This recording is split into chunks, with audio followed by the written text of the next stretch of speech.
Hey guys, this message is for all of my actors, and I got quite a few, and this is what I want to say. If I had to do it all over again, I mean, starting out in my 20s, or if I had children that I know wanted to pursue the acting, and they wanted to do it in California, or they wanted to do it in Atlanta, or in New York City, Chicago, or whatever, this is what I would tell them. I would not necessarily tell them to move to another state and to sign a lease with an apartment.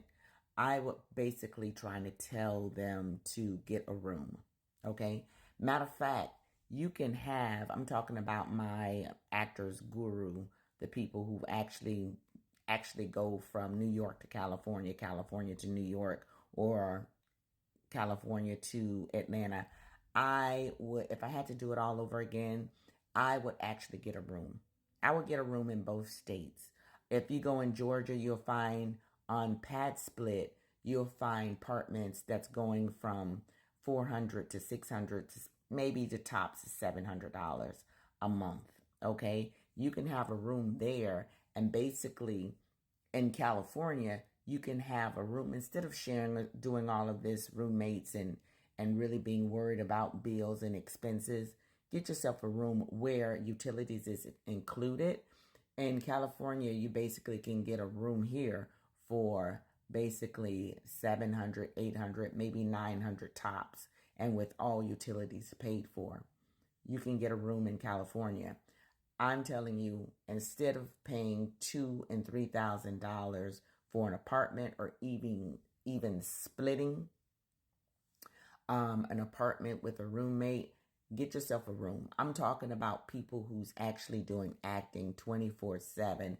You don't have time to deal with the landlords. You don't have time to deal with LA WDP. You don't have time to deal with Spectrum, the cable. You want all of your utilities paid for. So I would get a room in California.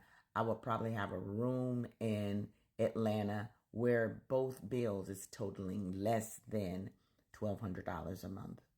Okay? In California, we're paying $1,950 for a one bedroom. Okay? So I would get a room where I'm probably paying something like $800 in California, and probably doing $500 for a room in Atlanta, which is $1,300, and you can go back and forth. And you could be at one place a little bit more than the other because you're a little bit more busy until you start getting your finances, until your money start coming into you. If I had to do it all over again, that's the route that I would take. I'm telling you. Get yourself a room, go between both states, and be blessed.